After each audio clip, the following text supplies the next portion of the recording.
Health Services. I'm Sue. So I'm really excited about having Rob here. This is Rob Cox. He's the author of New England Pie. A little bit about him. He is the head of the special collections at the University of Massachusetts Amherst. And he jokes about that he's a recovering paleontologist and a historian. You can ask him to explain that later. And I know that he's written other books, but he's here tonight to explain to us how he came about writing this book.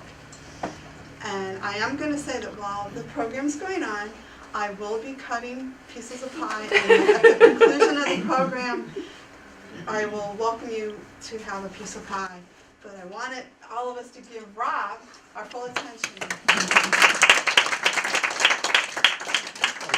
Looking at future talks here, and 3 days from now, talks about a struggle against sharks' hypothermia, drowning, and dehydration. I don't think I can have any of those words tonight, but I'll see. If I can work them in, I will do that. Mock cherry pie is kind of scary. Dehydration starts. So, speaking of dehydration, but what I'm going to talk about a little bit is about history of pie in particular New England. And before I go, just from interest of self-preservation, how many of you bake? Okay. In my other life. Yeah. You'll notice I didn't raise my hand because I don't. I don't cook, I eat. But that's about the extent. This is actually, the pie book is a third book that I've done on history of New England foods, starting with chowder and going on cranberry and now pie. And in none of those books did I ever cook a thing. My wife cooked a couple things, but for the most part we ate out. We traveled around, and I looked at historic things, historic recipes. That's what I do as a historian. So I'm really here to talk mostly about what pies mean to New Englanders, not so much about how New Englanders cook pies. I want to talk a little bit about that because they go together. And I do realize that when I'm speaking in a public library, it's all about education, so I will have a quiz for you. There will be 2 questions. You will be graded, and at the end, it will determine which pie you receive. So, answer wisely when I ask your question. So, I do have another confession. Not only do I not cook, but I'm actually not a native New Englander. I'm a Californian. And we're not just not New England, we're like all the way over there. And I used to think the East began at Highway 5. If you know California, that's through the center of California. I went as far east as Colorado, which I thought was the Midwest at the time. But now I live in New England. And when I moved here, I realized that we had a lot of the same foods that we do in California, but they take a different form. They look different. We think about them differently.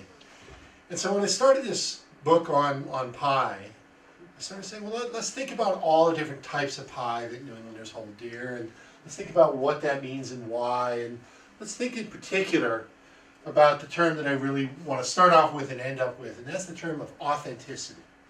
What does it mean to be an authentic pie in New England? So let me start off with question 1 in your quiz. Answer judiciously, answer wisely. What is the best part of any pie? The crust. Okay, it came out, finally. You've got 2 choices. Yeah. You cannot fail this one, okay? The crust always seems to come up first in Massachusetts, I've noticed that. People love the crust. Now, I was in Connecticut, and I'd gotten pretty cocky about this, kind of talked about pies a little bit, and almost everybody up here talks about crust, crust, crust. You ask them, eventually some wise person in the audience will say, but there's also the filling. But crust comes up first. In Connecticut, for whatever reason, the couple times I've spoken there, they always say the innards first, and it just ruins everything for me. So the crust is certainly what I think of as being the #1 ingredient in pie. The thing that people point to is say, this is what I really like about a pie. The innards are really very important too. But the crust is kind of definitional almost. This is a pie from Petsy Pies in Somerville, which is a pretty good, not a cheap place, but it's a pretty good place. You can see the crust that nice, lots of layers, and they're thin and flaky and all that. This set of pies right here are made by some local bakers in East Hampton, where I live. Small former mill town. And these two women set up a bakery, I think it's 3 years ago, and they are unbelievable bakers. They are just fantastic bakers. And you can see here we got a couple different kinds of pies. There's actually, I think, 3 different pies here. Not that you can really tell. But this is typical of what pies are, and it's really pretty much a definition of pie. Pie is some kind of interior substance surrounded by crust. You gotta have pastry. It's gotta be a bottom crust, it can be a top crust. Just the bottom crust, we have a bottom and a top crust. You can have just the top crust, but you gotta have pastry. And that pastry is so important. It's not just a definition, but it's what people point to as saying, this is my favorite thing about a pie. If I'd asked that question in this room back when Haverhill was first settled or Groveland was first settled, nobody would have answered that. Everyone would have said the crust is a thing that is useful, but it's not the thing that I really look forward to. Back then, around 1700 and before, crusts were sometimes called coffins, which ought to give you an indication, but you know, the meanings of the term change a little bit, but these early crusts were nothing more than flour and water, maybe a little salt depending on the pie, that were mixed together. They were sort of rolled out and then built up to create an edge and then a top. And the innards were stuck in there. Whatever you were cooking was stuck in there.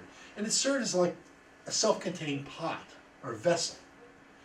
And that helps do what pies do. What makes a pie a great thing is that you take whatever's inside, and by baking it this way, by cooking it this way, you concentrate the flavors, you steep the flavors marry together in a way that you can't get in almost any other cooking technique. They get much more, I would say, true and intense when they're cooked inside a crust like this.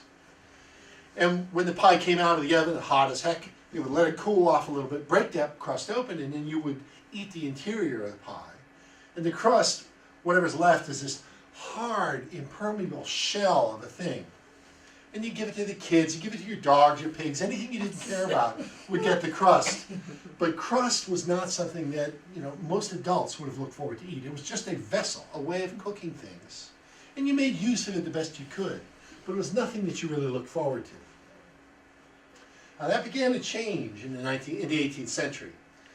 So that someone, probably in the first third even of the 18th century, discovered that if you took this flour and water mixture and you worked into it a fat, a lard, or butter, you could shorten that crust and you could end up with something that was light and flaky like the pictures I was showing you. This is a Connecticut pie right here. This is a guy, I think it's Grandma's Pie Company in East Hartford, holding up one of their pies. It's a commercial baker in East Hartford. You can see all those layers that they get by working the fat into the flour and the salt and whatever else they would put in there, a couple of other minimal things in there, to create this light and flaky thing. And it becomes, instead of this hard, impermeable shell, this thing that you break your teeth on when you try to bite into it, it becomes something that falls apart in your mouth and just sort of goes into nothing quickly. Very soft and delicate and gentle. And it becomes a favorite thing very, very quickly. The first American cookbook published by an American in America is called American Cookery, published in 1796 in Hartford by a woman named Amelia Simmons, who calls herself an American orphan. And Amelia Simmons is this little tiny cookbook that she published, which is thinner than my little finger here, became enormously popular, and it was pirated up in a couple of editions and stolen and reprinted and all sorts of things. People put their own name on it. Lucy Emerson puts her name instead of Amelia Simmons, just republishes the cookbook. It's that popular. But one of the things that you notice when you look at her American Cookery book is the way she handles pies. She has a section on pies like many cooks would have before her and many have since. But those very simple recipes she applies are a little bit different in her case. A typical early pie recipe would be take fruit, put in crust, bake. That's all you need to know. write it down. This is not part of the quiz, but write it down. I've given you the thing, and sometimes you say add sugar, fruit, and bacon crust. But in Amelia's case, in her case, she prefaces her section on pies with a section on crusts. And she has, I think it's 9 different crusts, each of which is numbered. And so crust 1 might be a kind of crust that you would put around a beef pie, something that have a little substance to it. Crust 3 might be something that would be like a pie crust like this, or a delicate fruit pie. Crust 9 might be something that's more like a puff pastry.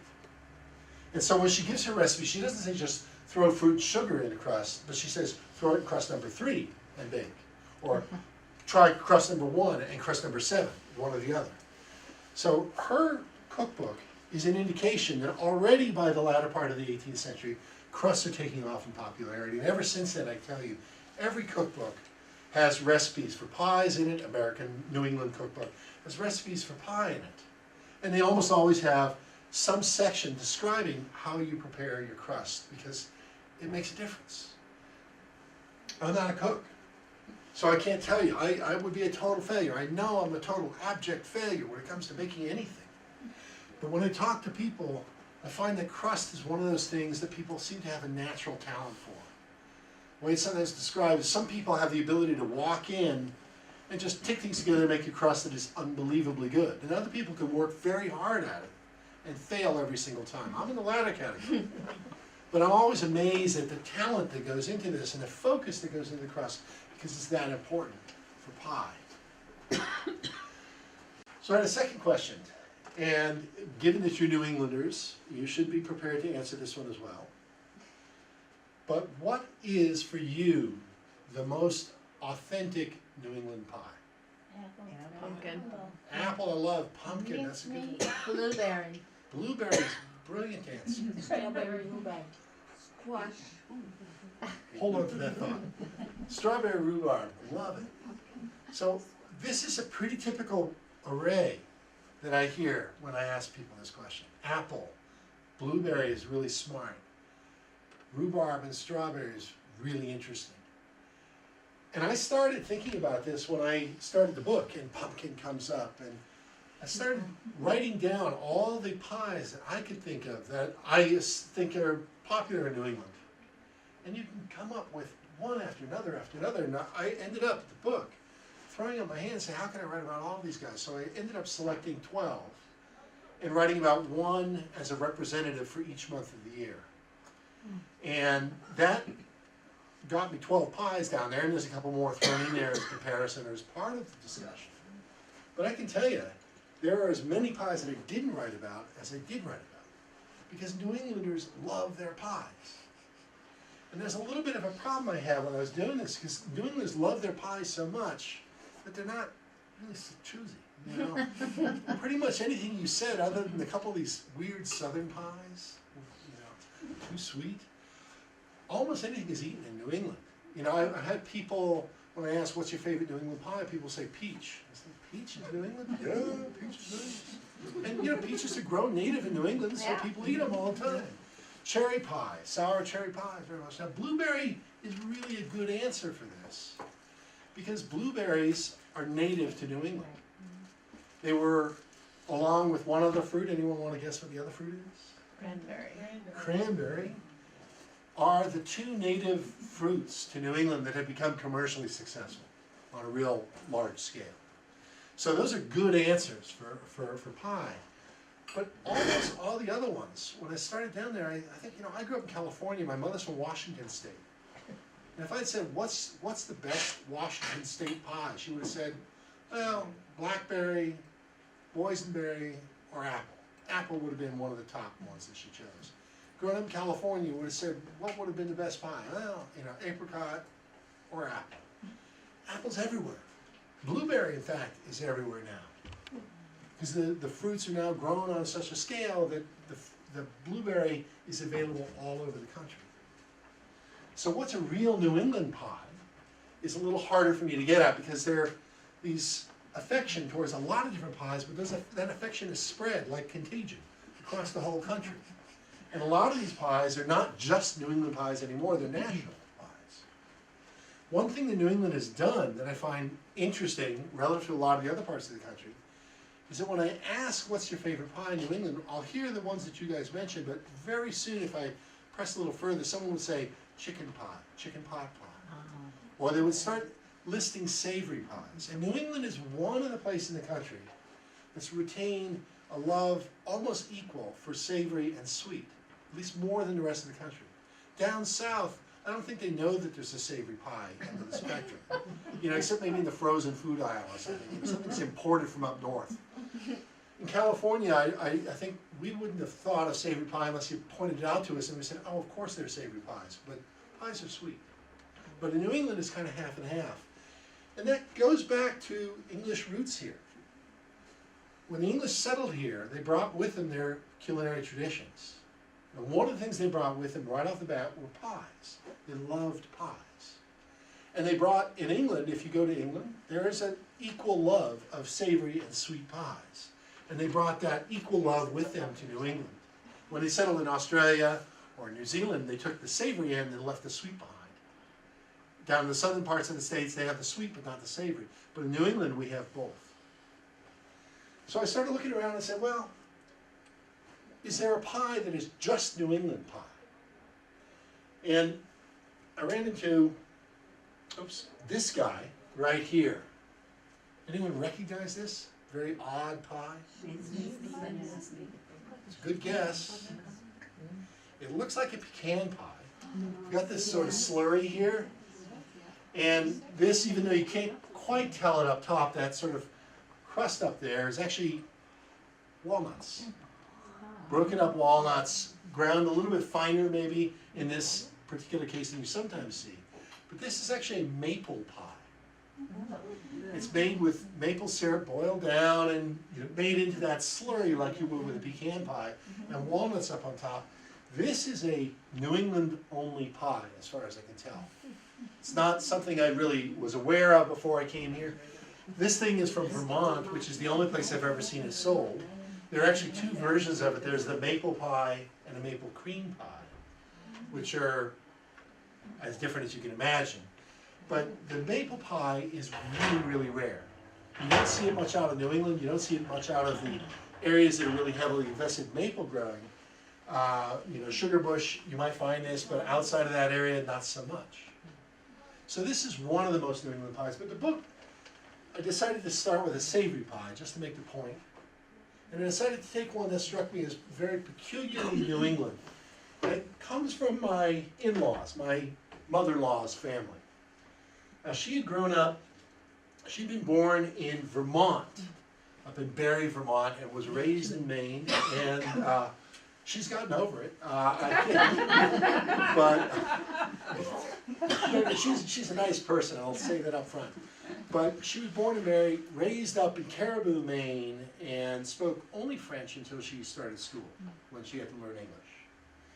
And this was a pie that her family made. This is the French meat pie, and I suspect that you probably are familiar with French meat pie up here. There are other parts of Massachusetts where it's not as familiar. And before moving to New England, I had not heard of a French meat pie. So when I started the book, I said, Suzette, because she has to have a French name, I said, Suzette, could you make the most authentic version of your French meat pie that you could? This is a pie that's usually made around the winter holidays, sometimes maybe as early as Thanksgiving, but it's usually associated around Christmas. And it's the kind of dish that you whip out for a family occasion, especially midnight mass before Christmas. So this is deeply, deeply rooted in French Canadian culture. And it is part of what they do. When she started making it for me, she said, I've got my grandmother's recipe, and I will make it exactly like she did. It will be as authentic as I can make it. And I thought, this is perfect. So we filmed it as she was doing it. This is one of the important steps. She takes this, in this case, 50-50 mix of beef and pork. I think there's a little onion in there, but not much as I recollect. And putting in potatoes to make it this sort of creamy, silky texture. It then gets put into a crust and baked like any other pie would, and served with beer in her family's case. But this is a French meat pie is distinguished by one thing more than almost anything else, and that is it's spiced. It's not just beef and pork and a little mashed potato, but you mix in a whole array of spices, especially clove, cinnamon, mace, sometimes some herbs, but it's a variable mixture, with clove and cinnamon usually being the more dominant flavors. And it's quite popular. East Hampton, where I live now, is traditionally anyway a French-Canadian community. There's a large French-Canadian community there. Up until the 80s, they still had French clubs, French-speaking clubs in town. That's sort of declined now. But the French names are all over the place still in East Hampton. And if you go to the local grocery store and go to the back, the local store, you'll see French meat pies sold there, frozen in the back, available. You'll see them sometimes in the restaurants in the area and so on. But she made this very authentic pie. And as she was getting into making it, by about the time this was coming out of the oven, she was feeling guilty because she's Catholic and has to feel guilty as a result. And she said, I hate to admit it, but I think I've let my whole family down and I have to just tell you this. And I said, why? You know, you've made a pie. And she said, no, I feel terrible because I've made the pie like I do for my grandmother, but I don't make it this way myself. I've fallen away. I don't do it authentically anymore. And I said, well, why? And she said, well, when Danielle, who's my wife, and her sister Michelle were young, they didn't like the clove so much. So I started cutting back on the clove. And then the cinnamon, was a little bit too strong, so I started cutting back on the cinnamon. And then, the mace felt a little bit out of balance, so I started cutting back on all these things. And I felt terrible, I didn't have any of that flavor. Then I had to, after a while, I was realizing I wasn't making this like grandmother made it. And I realized, well, I can insert some of that flavor back that Michelle and Danielle would eat because they were very picky eaters. And they still are, horrible people. She said, I realized if I grabbed something off the shelf, Bell's Poultry Seasoning, I could mix this in and it would give a little flavor to the fresh meat pie and they would eat it. And that went on for a long time. She was adding more and more bells year after year until her granddaughter came in, Sophie, and said, Grandma, cut back on the bells. So now she's gone back. Now the last one she made, she went back to the clove and the cinnamon, which really is incomparable. It's a really important part of the flavor. And she now realizes that, but only because her kids have grown up and left the home. But this is pretty classic New England pie. And because I'm talking about authentic pie, I said, I wanted it made authentically. And she said, well, that's great. Just don't tell anybody that I cheat now by adding bells. And Danielle said, Grandma, he's writing a book, right? And she said, yeah, but no one will read the book. So,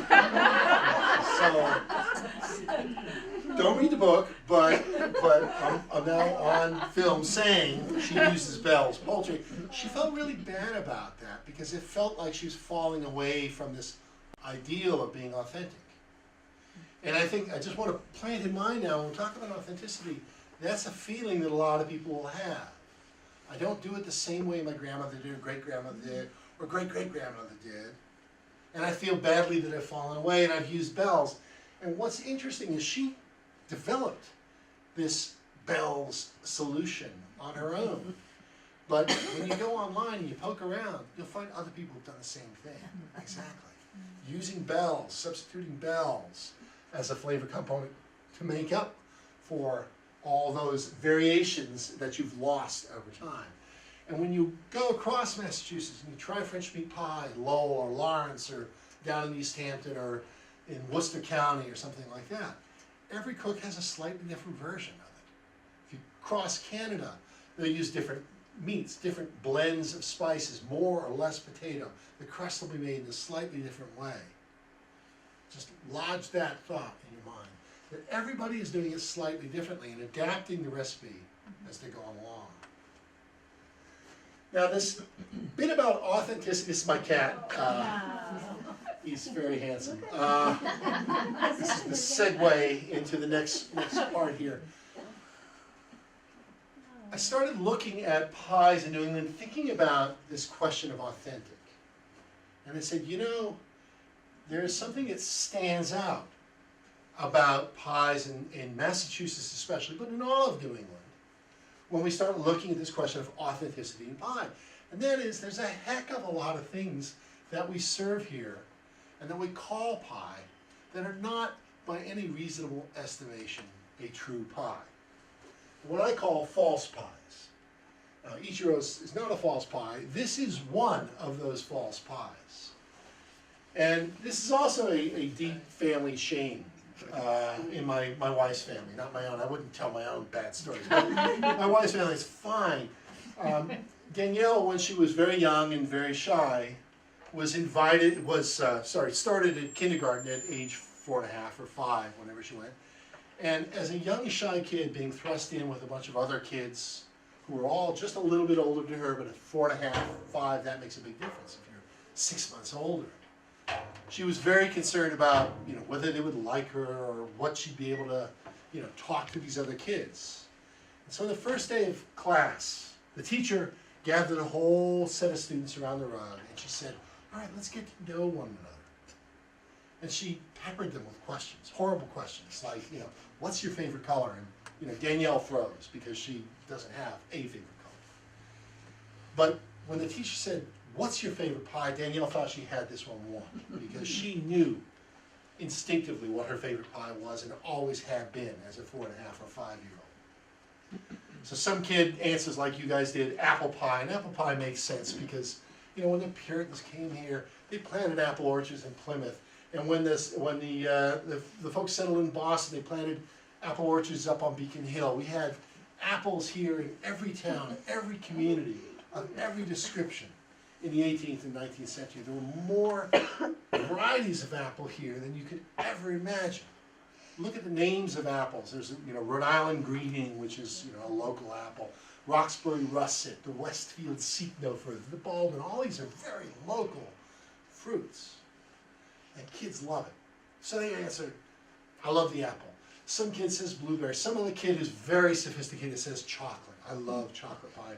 All the other kids look and coo and say, oh, he's a very smart child. He will be the popular child. And they go down the list, and some kid says banana and say, trying too hard, right? But they get to Danielle, and as shy as she is, she says, I can answer this. So Danielle, what is your favorite pie? And she said, shepherd's pie. And everybody laughed at her. They pointed and laughed. The teacher thought it was so hilarious. She got the teacher from next door over and said, Danielle, tell him what your favorite pie is. And she said shepherd's pie, and he laughed at her. Because shepherd's pie in no way is a pie.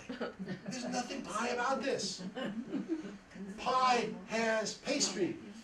Danielle was not smart enough as a 4.5-year-old to say something with a crust. She chose the shepherd's pie, which as far as I know is nothing more than a place for leftovers to go to die. Yeah. That's what shepherd's pie is and always has been. This is actually a French-Canadian version of shepherd's pie called pâte de chine with ground beef. Corn. That's the word, corn, and then mashed potato covering. So why is this called a pie? Well, I think maybe you look at it and you can sort of convince yourself there's a story here. Because shepherd's pie, and there's another very similar pie called cottage pie. Those two are often confused in cookbooks over the last 150, 200 years or more. But if you go far enough back, they're all the same. They're all made more or less the same way. Slight variations one way or another, but some sort of protein with a vegetable mix, potatoes, mashed potatoes on top, and baked. But if you go back to the earliest recipes for shepherd's pie, what you'll see is instead of mashed potatoes, at least some cooks had thinly sliced potatoes that would be assembled as almost like a crust on top. And if you think about it that way, you say, okay, I can see how this could be called a pie. Because you have potato, not pastry, but the potato mimics a pastry, kind of.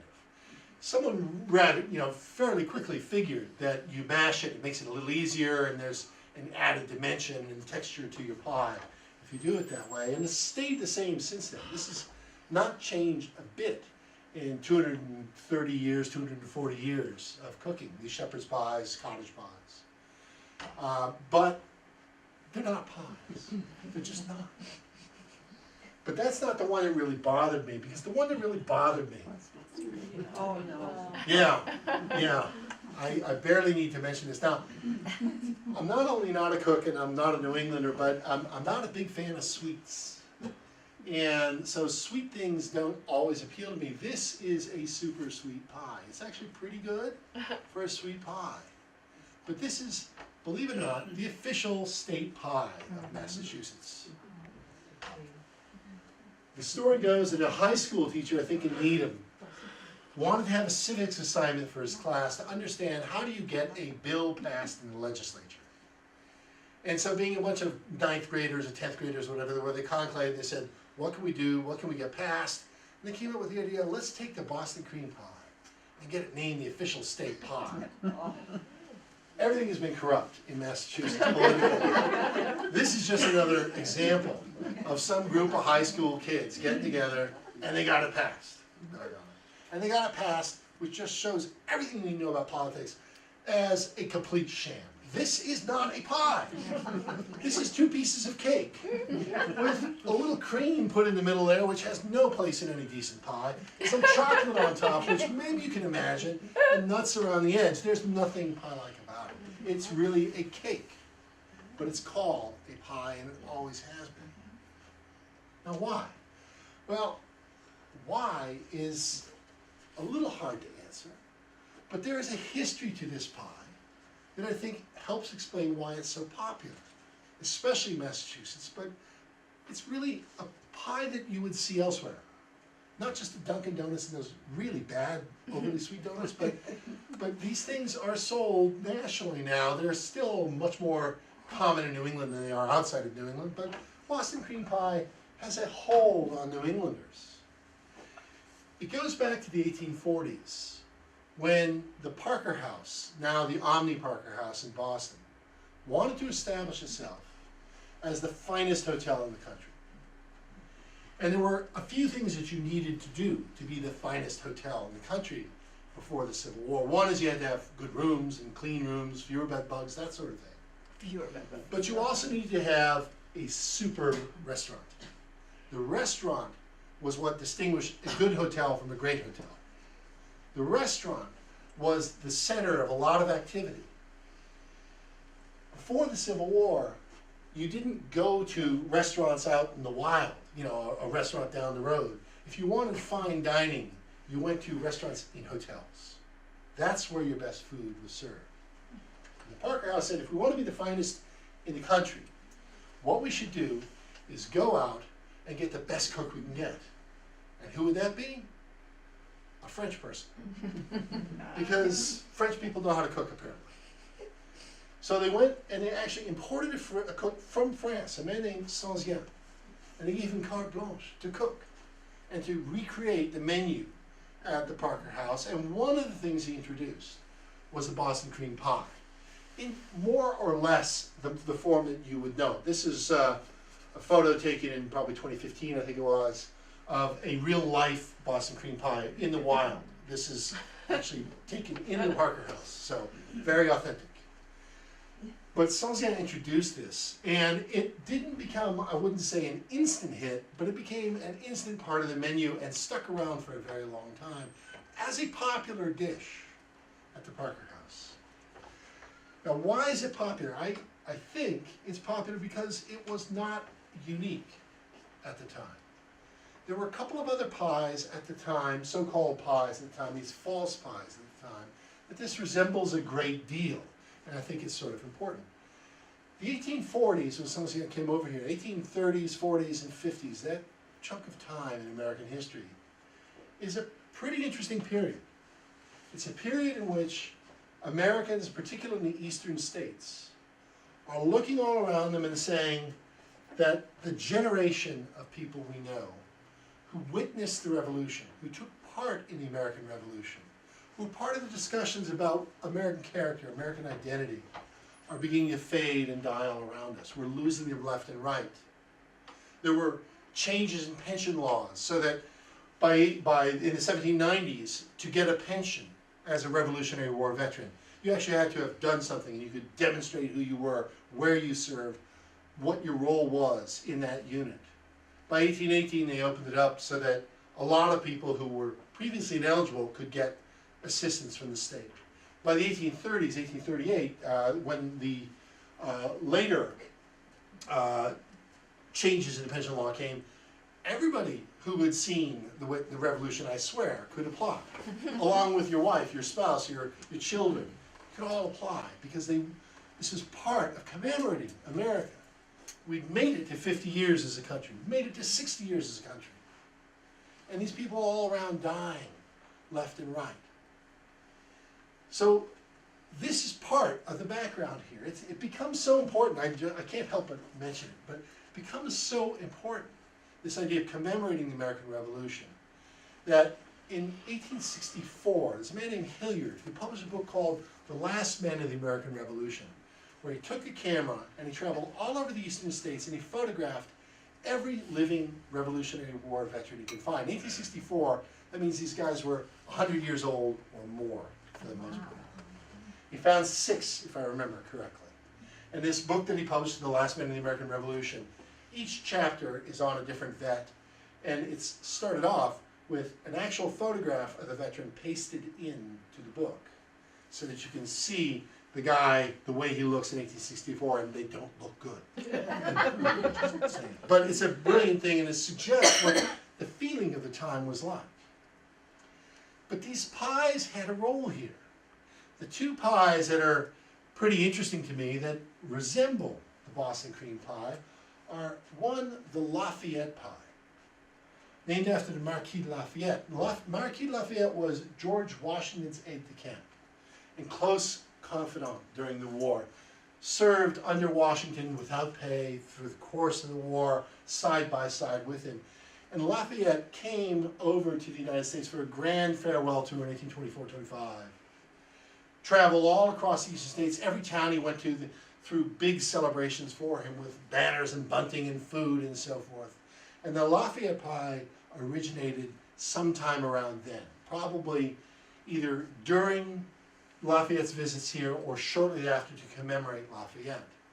What is it? It's a couple of slices of sponge cake with a little raspberry filling or strawberry filling in between, little thin layer of it, and maybe some powdered sugar up on top. It's like a Boston cream pie, but with fruit instead of cream, and usually no chocolate up on top. It's one pie. There's a second pie called the Washington pie, named after George, not Martha, but George. And it is also a pair of cake layers, round cake layers, with usually a strawberry or raspberry filling in between, a thin layer, powdered sugar up on top.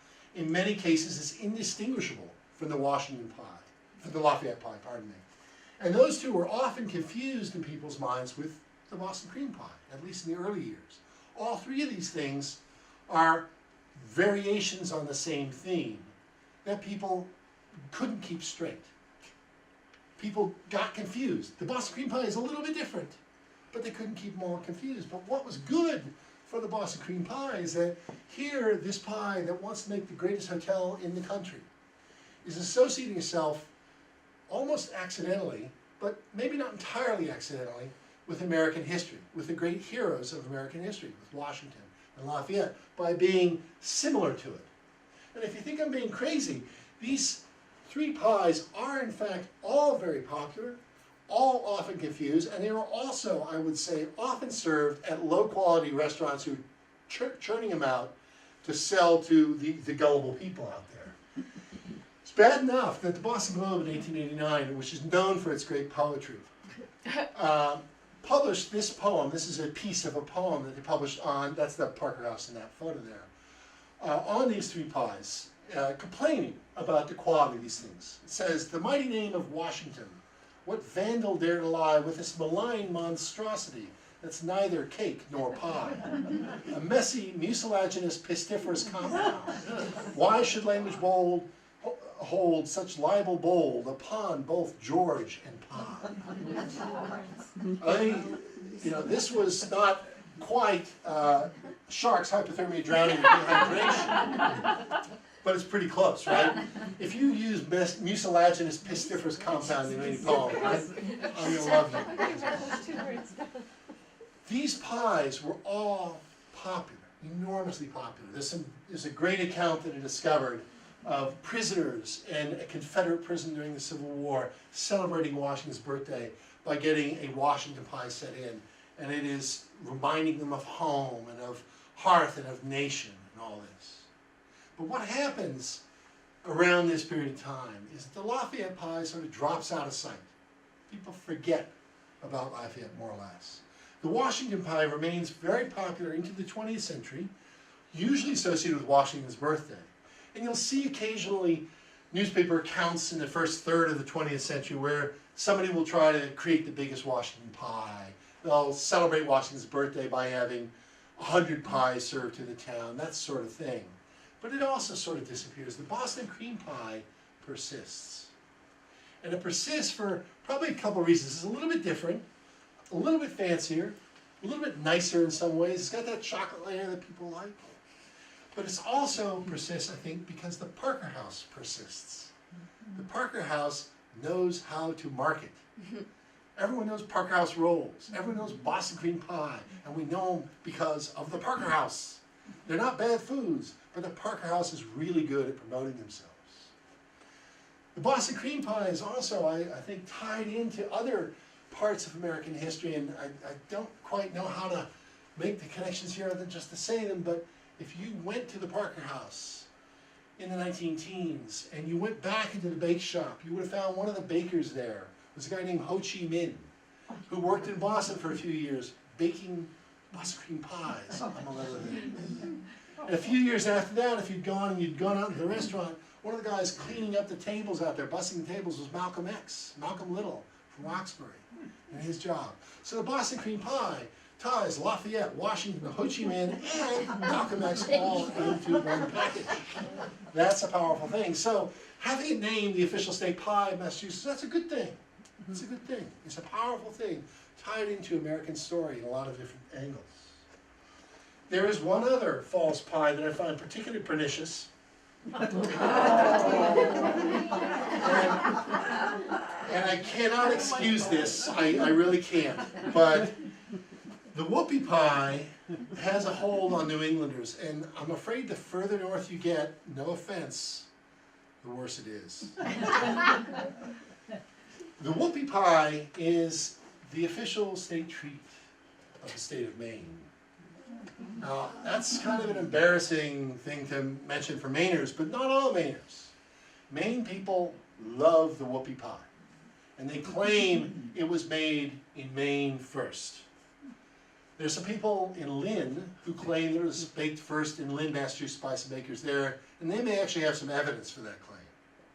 But nevertheless, Maine jumped on the bandwagon. A representative in the Maine state legislature from the district of Dover-Foxcroft introduced a bill in the late fall of, I'm going to forget the year now, 95, let's just say, it doesn't really matter what year it was. But he introduced a bill to name it the official state pie of Maine. And he thought, this is going to be great. It's going to sail right through. I'll get another bill on my name and, you know, tick off another thing that I can say to my Constituents. people in my district about what I've done for them. I passed a bill naming this thing the official state pie of Maine. He did not find the going so easy. This guy named Davis, Representative Davis, a very nice fellow. I talked to him on the phone. He's a good guy, Republican, rock rib Republican from this small district in Maine. He thought it would sail through, I think, initially, but he got pelted from all sides. The other Republicans attacked him. They said, what are you doing? This is frivolous. We should be cutting taxes or kicking poor people off the welfare rolls. We should be doing things that Republicans like to do instead of, you know, this frivolous kind of legislation. Don't waste your time while you're doing this. Democrats were even more cruel to him. And they came after him. They said, you're doing nothing but introducing a bill that will force these sickly sweet things into the gullets of our poor children to inject toxic frosting into their bellies. And we are already overweight as a state. What are you doing? You are terrible.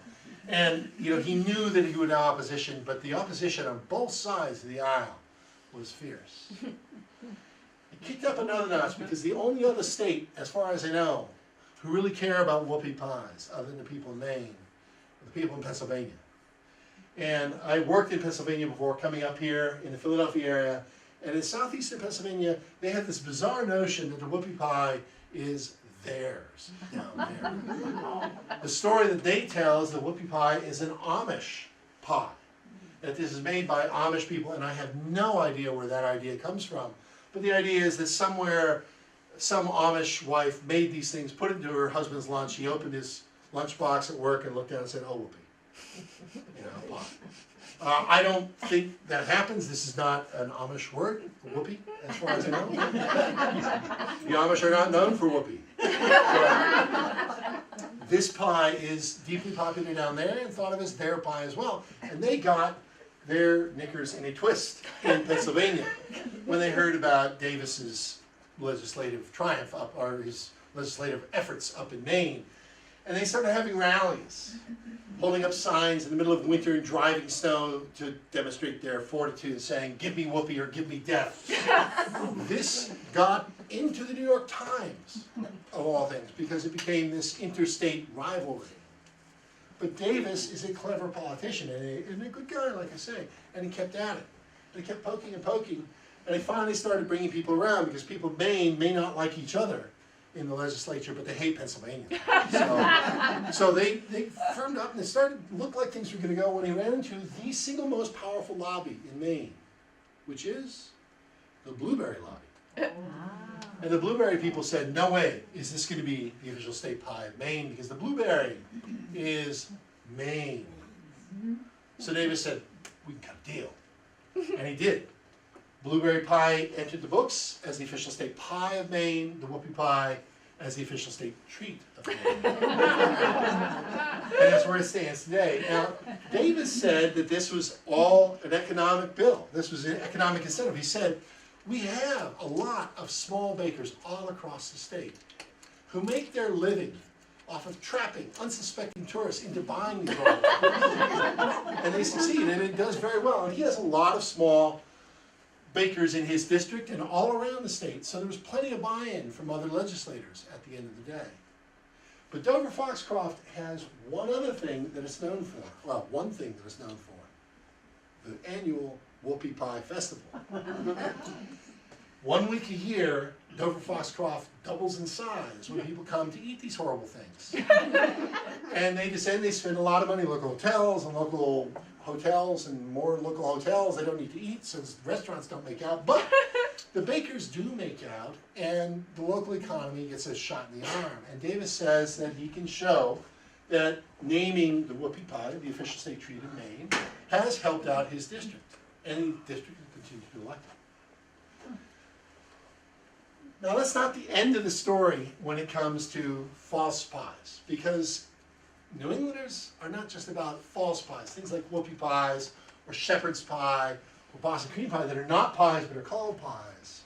We actually go far enough as to say we outright mock pies, I would say.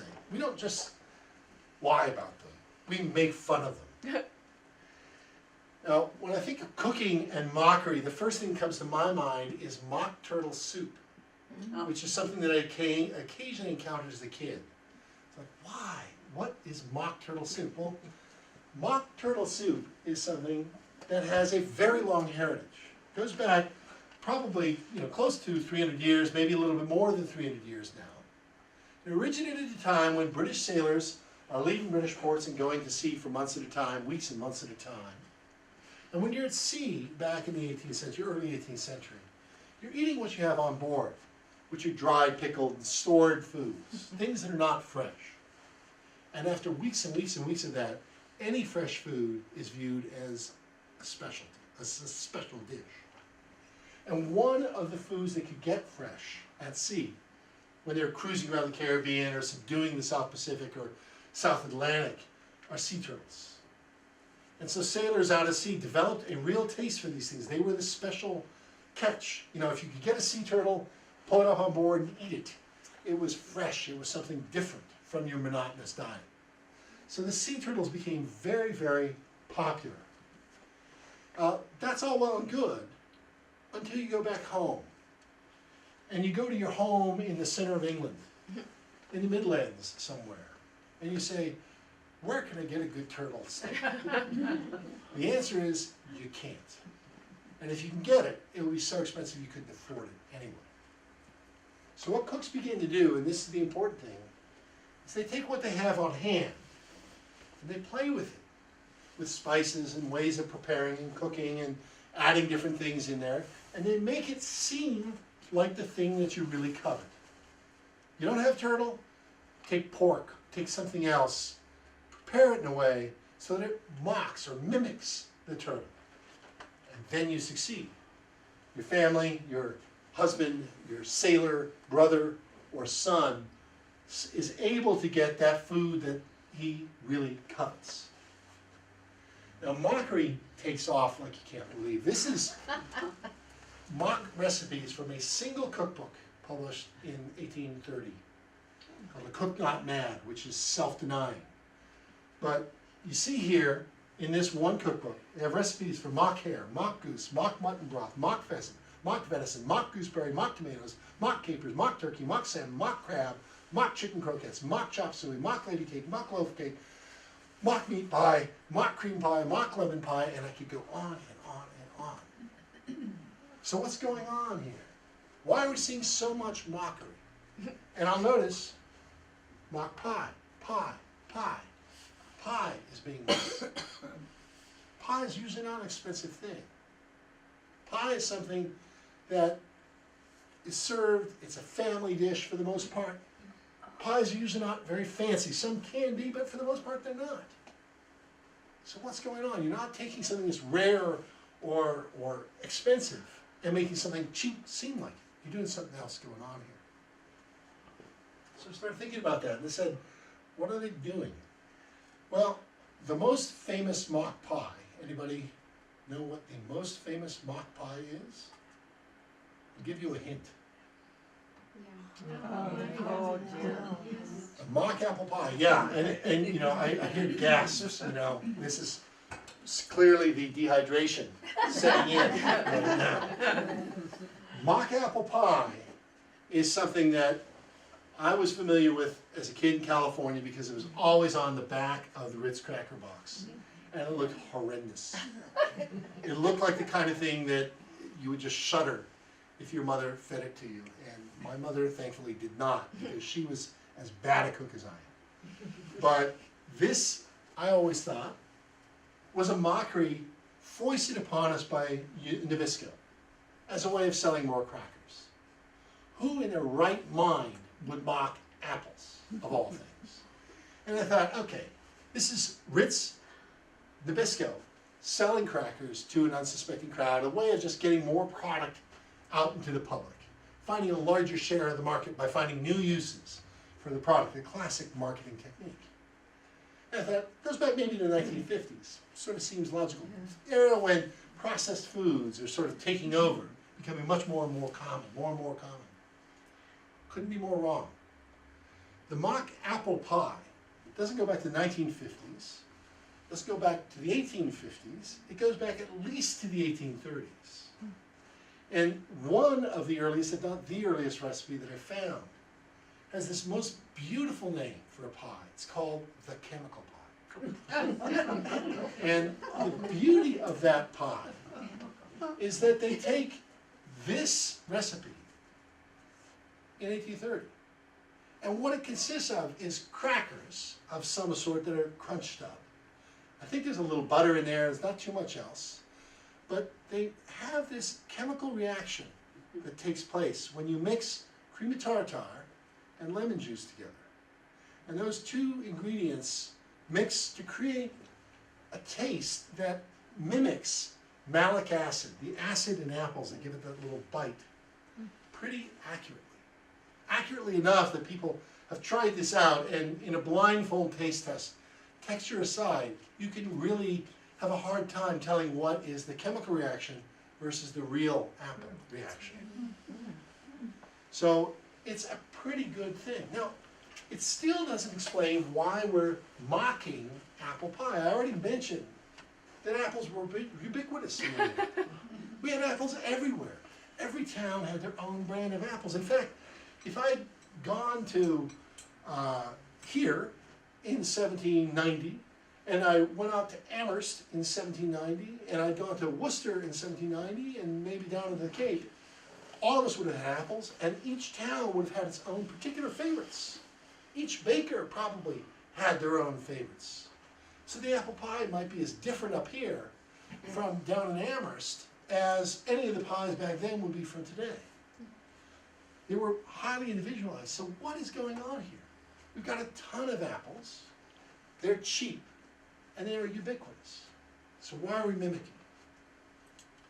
The answer is that even though apples are abundant and found everywhere in New England, they're not always found everywhere. When do you have apples? The fall. And before refrigeration, before ease of transport over long distances, you could pick your apples in September, October, even into early November, and you could store them. You could put them in barrels and put them in your basement. The Baldwins would last months, survive really, really well. And you could have plenty of apples all fall and into the winter. But by March or April, you get halfway down the barrel, maybe a little bit more. Apples get a little punky. They're not quite as good down at the bottom of the barrel. By May or June, you're even through those, and you got nothing left. And what happens? Your favorite pie, the first pie that you guys mentioned tonight, is off the menu in June, July, August, and early September, because you don't got them. So what happens? Some clever cook says, you know what? I can meet my family's love of this pie by taking something I do have around, ground crackers, just these plain old crackers. And I can trick my family, because after all, they're not very bright, into eating this kind of thing. And I say, I've got an abundance of crackers, but I'm missing, because we lived in this very seasonal environment in New England. I'm missing for a big chunk of the year our favorite pie. There's one other last favorite mock pie for me, and that is the pie that is made from these cranberries bogs. Now, cranberries have been eaten in New England from earliest English settlement and before. They were eaten by native New Englanders long before English arrived. They're very popular. They were collected wild up until the early part of the 19th century, when someone, the story is down on Cape Cod, it's not entirely true, but somebody decided that they could bring these wild vines, grow them in their own property, and commercialize the crop. And even though it's not necessarily true that that happened on Cape Cod, it happened there in a big way. By the mid-century, by the time of the Civil War and in the years afterwards, the cranberry industry really took root in New England. And we went from having a lot of cranberries gathered wild to having a number of very big producers producing huge numbers of cranberries. Cranberries come ripe in September and October. And when they come in, you get tons and tons and tons of these things. Now, I love cranberries. New Englanders have always loved cranberries. Cranberries are great. But even I, a great fan of the cranberry, have to admit that there is only so much you can do with a cranberry before you get sick of it. I mean, you can have it in a sauce, or you can have it in sauce. You could probably have it in jelly. But there's only so many things you can do with the cranberry. So what happens here is that someone in the 1890s, when cranberries are becoming super abundant in New England, and cheaper, and they're becoming particularly abundant in these months of September, October, November, recognizes that I can do something with these cranberries, not to mimic something that my family particularly liked, that is part of the story, but to make use of something that is super cheap and super abundant now. And this woman, and I'm suspecting it was a woman, in around 1890, 92, sometime around then, recognized that if I took cranberries, split them in half, mixed them in some ratio with split raisins, with a little vanilla and butter and a couple of other little things, I could mimic the taste of a cherry pie. And so, sometime around 1892, you see this recipe appearing for mock cherry pie, making use of this incredibly abundant resource to mimic the cherry pie. And cherries are one of those fruits that have a strong seasonality. They come ripe in June, maybe into early July, and then they disappear. And cherries have been very much a favorite fruit. So what you get is two bang for your buck on two ends. You get to use something that you have too much of to mimic something you don't have enough of. And this recipe for mock cherry pie takes off. If you've seen these little cookbooks that church groups and women's clubs and other charitable organizations put out, those things, as soon as that first mock cherry pie recipe appears, you look at almost any of those between 1890 and maybe 1915, you will see a mock cherry pie recipe. It's just like that. It's as if somebody sees it over there and says, we gotta have it too. There's one community cookbook from Maine, and I'm forgetting which town now, it's not Starksboro, but it could be, has 6 different recipes, each signed by the woman who submitted the recipe for this book. 6 different ones. And when I say different, I mean exactly identical. They're really the same recipe, just repeated over and over and over again, because this pie was so popular. So this gets me back to why this is popular, and why this resonates, and why all these other pies I've talked about take the form they do and what they mean to New Englanders. And I go back to that question of authentic. When I think about authentic, and I think about pie and authenticity, this is my other cat, Maggie. She's authentic, you can tell. But when I think about authenticity, I say, what does that mean? The way we normally talk about it is authenticity means it is something like our grandmother or great-grandmother would have done, that this resembles their approach, their taste, and so forth, and I think that's wrong. What makes something authentic is what my mother-in-law did with French meat pie, what cooks did with mockery, with mock apple pie, much less mock cherry pie, and to some degree, what Saint-Jean, this French chef coming into New England, does with a Boston cream pie. That is, you take something that you know about, and you adapt it to the taste of your family, and the ones you love. And you use your skill as a cook, as a homemaker, as an economist, to craft something that uniquely suits your family based on what's around you, part of your heritage, part of who you are. You take that recipe your grandmother had and you make it more relevant to your kids, your daughters. You take those things that you see around you that are becoming more and more abundant. They were there a long time ago, but they become more and more abundant, and you turn them into something that pleases your family because it meets their tastes and their expectations and their desires. That's what makes something authentic. Now, what's happened since the 1920s especially is that we've gone in New England from a period of time where we had very strong seasonality, where apples were here for a couple of months or cranberries for a couple of months and then virtually disappeared the rest of the year, to a time when I can go down to my local grocery store any time of the year and I can find blueberries or apples or cherries. They may be from the other end of the continent. They could be from Chile or New Zealand, brought up here, but they're there all year round. And so we started to lose this sense of a tie to the local environment and a tie to our past. And so we're more and more concerned about the authenticity. But cooks today are doing the same things that your grandmothers did and your great-great-great-grandmothers did, and that's taking what we have and turning it into something that your family loves and expects. So I'll leave it at that. If you've got questions, I'll be glad to try to answer, not about Margaret, but pies. I found a wonderful recipe for cranberry walnut pie. So what I'm wondering is, not the mock use of cranberry, but when did cranberries get to their own pie time? So cranberries are very interesting with that. Cranberry pies or tarts go back a very long way. Up until around 1816, 1818, if you had gone anywhere in the Atlantic world, I should be more specific, Europe, Western Europe, North America, Caribbean, you would have found cranberries for sale. They came from up here, and they were collected in many cases by poor people, raking berries off the vines on public lands. And they would take them, they would sell them to brokers who would trade them internationally.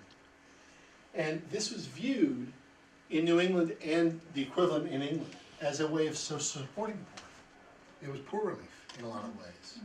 And towns like Barnstable actually put in laws for who could go and rake cranberries at what time, what implements you could use, when you couldn't be there. The Wampanoags, the Gayhead Indians down in Martha's Vineyard petitioned the state to say, keep the white folks off our land because they're coming and stealing our berries. This is how we support our poor. And one of the ways the poor were supported was not just selling them to middlemen, but baking tarts and selling the tarts at local farmers markets. So the tarts go back all the way to the early 18th century.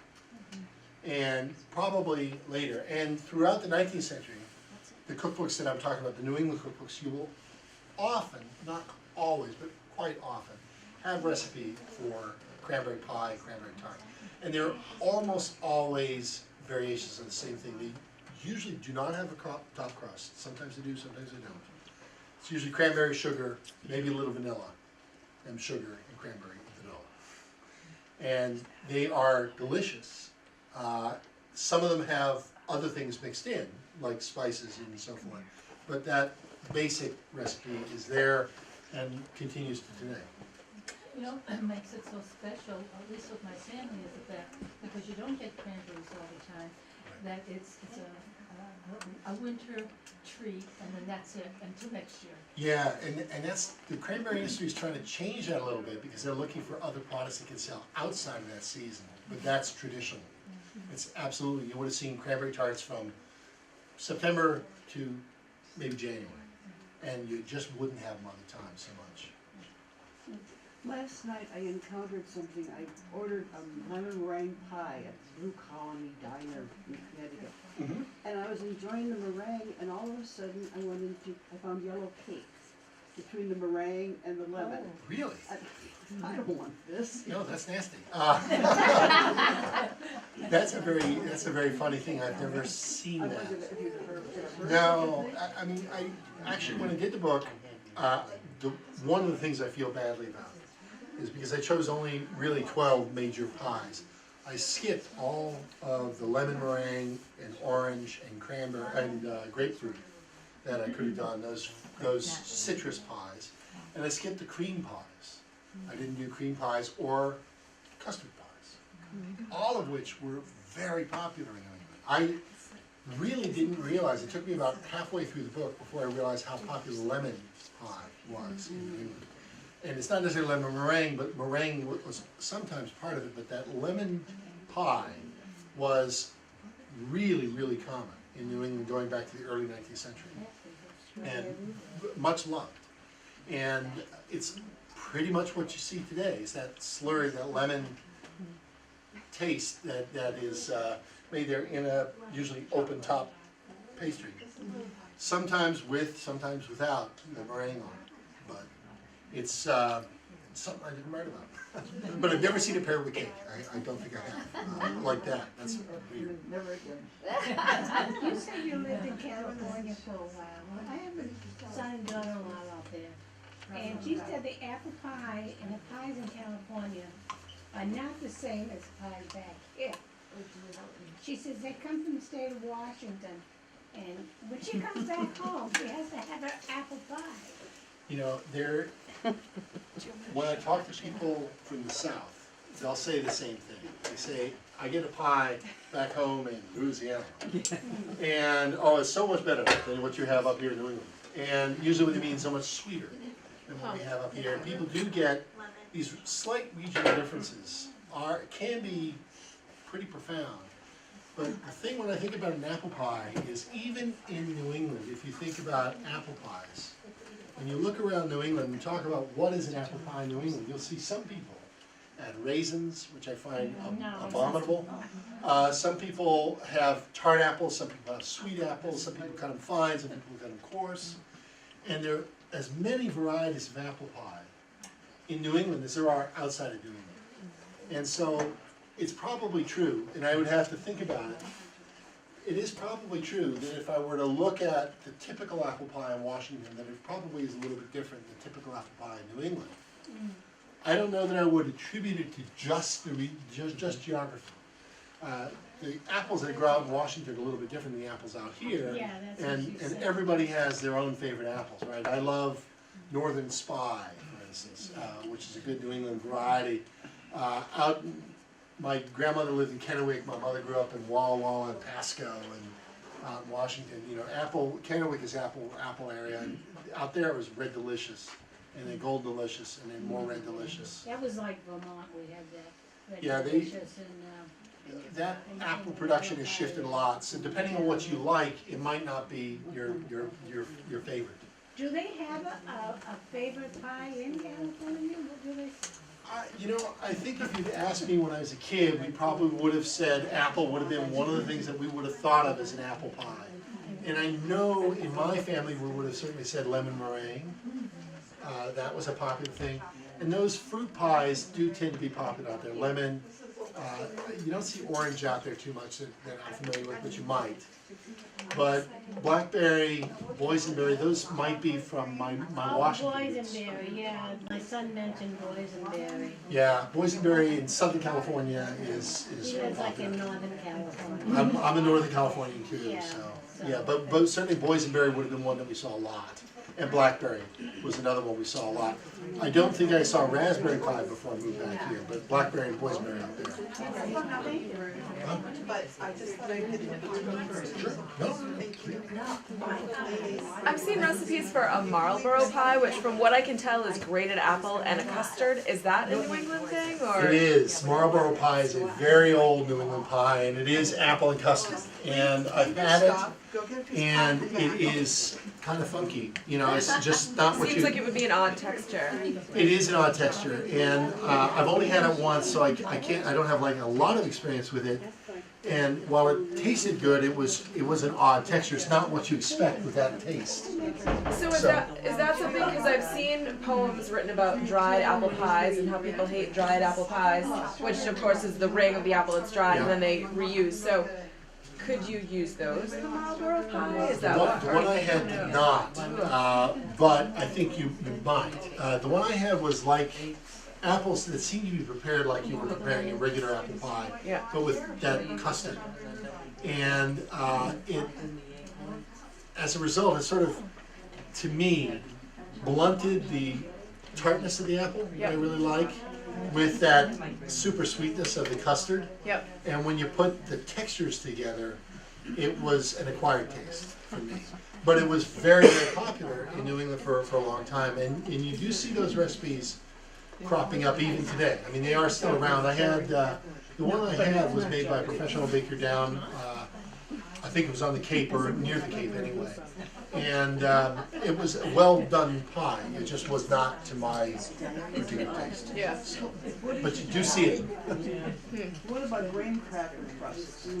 Graham cracker crust is something I looked into, and I'm forgetting now. I didn't track it down for the book, but graham cracker crust goes back to the early part of this century, where somebody recognized that it was an easier substitute for making a good crust, you know, a good typical pie crust. So you could, oh, thank you. So you could use what you had on hand, these crackers, and do something very quickly to create a crust that people liked. Without too much effort. And that is part of pie baking, you know, is to take what you have on hand and make the most out of it and make something that people will like. And if you can save a little effort while doing that, you do it. Or if you don't know how to make it. Or if you don't know how to, yeah. But graham cracker crust has a pretty long history, a longer history than you might have thought. I probably would have thought graham cracker crust would be a post-World War II thing, but it goes back quite a bit before. I just finished your book earlier today, sorry. But a lot of the images are from the archive, so I was just wondering if you could talk a little bit about, I know it started as an agricultural college, I'm Yep. wondering how they have such a cookbook collection, or, you know, the images that you used. Sorry, The that was cookbook in no art- way eloquent. Yeah, our archive has, we have very deep collections in a number of areas, and, you know, we collect history and culture in New England, We're home now for the New England Yearly Meeting of Friends, the Quakers for New England, going back to the 1650s, and as a good Quaker boy, that makes me happy. But one of those little areas that we've acquired a lot in is in cookbooks. Okay. And it is hard to explain how that happened or why, but a number of years ago, predominantly one donor started giving us these, particularly these community cookbooks. And we now have maybe 12,000. The number is not entirely known, but it is a very large cookbook collection, and I've tried pretty intently to focus on New England cookery, meaning cookbooks published in New England by New Englanders about food here. So I don't want a New Englander writing about French food, I want New Englanders writing about New England food, or a French person writing about New England food, but New England food. And the community cookbooks are particularly good because they are really locally produced. And the 12,000 we have are not all New England, but many of them are. And so for almost any one town, if you say, do you have a cookbook from my town? You know, the 351 towns in Massachusetts, I'm guessing, 200 and some are represented. Peru and Monterey out west, yeah, not so much.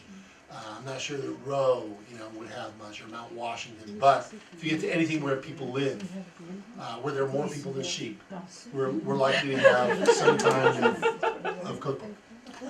So I use those as, one of the things I was able to do was use those as source for this. Just go back and let's look at what they do for pies. And some of those cookbooks are all pies or all desserts, and others have a section on pies, but pie is something that's always there. So you sell your books, right? I'm sorry? You sell your books? I don't, but it's available on Amazon, I think, or online. I'm sure you can get a copy. I hate to foist it on people, so I don't bring it with me. Why did you pick New England if you're from California?